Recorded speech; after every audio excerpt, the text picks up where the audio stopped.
All right. Good afternoon, everyone, and welcome to today's Lunch and Learn, Pandemic Parenting, Building Resilience, and Finding Joy. Today's webinar, once again, sponsored by Imprints Cares. My name is DaVonte McKenith. I'm the morning anchor at WXII 12 News here in the Piedmont Triad. And like I said earlier, it's such a pleasure to be here with you all this afternoon, especially during that lunch hour, right? I promise you this will be very, very beneficial for each and every one of you.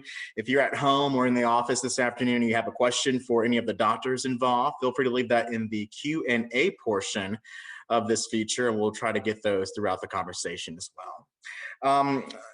I don't have to say this, but I want to. This COVID-19 pandemic has certainly changed and impacted our lives day in and night out in many ways. And we continue to learn more about how it's impacting the mental health of our children and adolescents in our very own community. This afternoon, we are joined by Dr. Naomi Leslie and Dr. Stephanie Daniel. Both are very, very qualified to offer practical suggestions for dealing with some of those issues that our youth and younger people are experiencing during the course of this pandemic.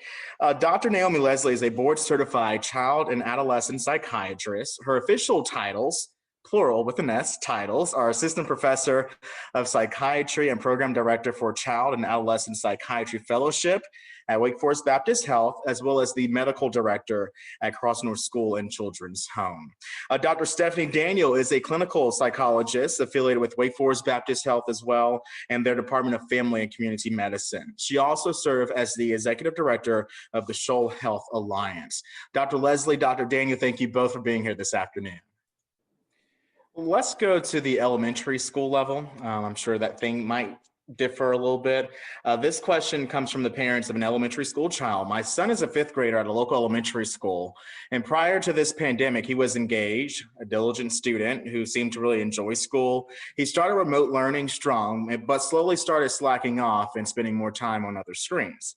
But now that he has returned back to school 4 days a week, we are struggling to regain control of that screen time. Our routines were broken and we are struggling to adjust and establish new normals. I'm sure a lot of parents are dealing with this one. Yes, and I'm going to take this one too, so we can move on to the next slide. And it's ironic, right? Here we are on a Zoom call talking about less screen time. I want to address two parts to this question. One is that the parent is really kind of lamenting the fact that their kid, who was previously a very highly motivated, academically achieving kid, has had this slide, this decline in their performance, this lack of motivation, which back in Dr. Daniel's resilience model, you can see that under the low side of below the resilience zone was that depressed, unmotivated kind of place. What we've seen through the pandemic is pretty much this pattern. So we've certainly seen some kids who have thrived in a virtual environment.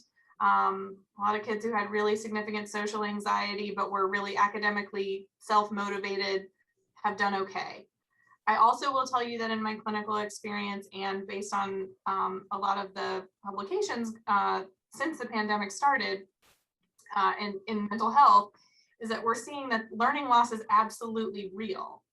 And I think we think about that as only being, oh, my kid is not where they should be at the end of fifth grade. They've lost, some amount of their multiplication abilities or something. But that's not the only component of learning loss. Really, what we're seeing is that the lack of motivation and the lack of drive to even participate in school has become a major problem. So again, I just want to say this does not mean that this is a problem located entirely within this fifth grader. This is more of an environmental issue because the lack of environmental structure, meaning just getting up, going to school, sitting in a classroom or classrooms throughout the day, surrounded by peers who are also doing work, makes it harder. If you're sitting at home by yourself, you don't have the positive peer influence of 20 other people sitting and getting work done. You don't have the teacher sitting in front of you, kind of keeping an eye out, motivating you to say, okay, I'm going to stay on task.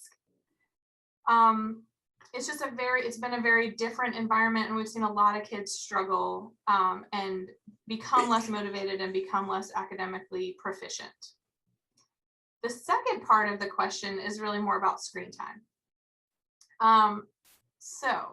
To be as practical as possible, I want to say that there is an excellent family media planning tool on healthychildren.org, which is a website that is put together by the American Academy of Pediatrics. It is beautiful. I went through it myself the other night just to sort of see what it was like to do a full family media plan. And it is an excellent reminder of all of the ways that we use screens and ways that we can curtail some of our time on screens. And I'm saying our because it is a family media plan, right? We can't expect kids to change their media use unless we all do it as a family. So it really does need to be a family plan, something that everybody agrees to. That doesn't mean that the kids get to decide. It means that you come up with the plan, you present it to them in some like a family meeting type format. You're gonna get pushback, right? I put on the slide, expect pushback, because kids are gonna be like, but I've had free access to Netflix for 8 hours a day. Why would I want to give that up? We're going to reset. This is a positive reset, right? So this is going to feel positive to you as caregivers and parents. It's going to feel like the lightning bolt to the kids. So that's where the pushback and potentially even some behavioral worsening could happen at the very beginning. But in order to reset and actually sort of do some screen time detox, you have to start somewhere. You have to start with some rules and guidelines. Best other guidelines I can give are that if you use screen time as an incentive, something you earn. So you've done your chores, you finished your homework, you get 20 minutes of screen time as a reward for doing these things, right? And you can earn up to 2 to 3 to 4 chunks per day.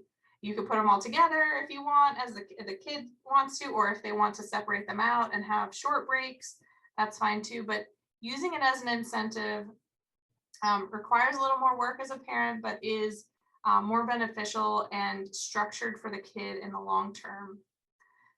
The other thing I just want to say here is that even pre-pandemic, American Academy of Pediatrics guidelines are to have your kid, even in this age range, in the 5th grade age range, having no more than 1 hour of screen time per day. And the Centers for Disease Control says more like 1 to 2. Even pre-pandemic, most kids in the 8 to 10, 12-year-old age range were actually averaging 6 hours a day.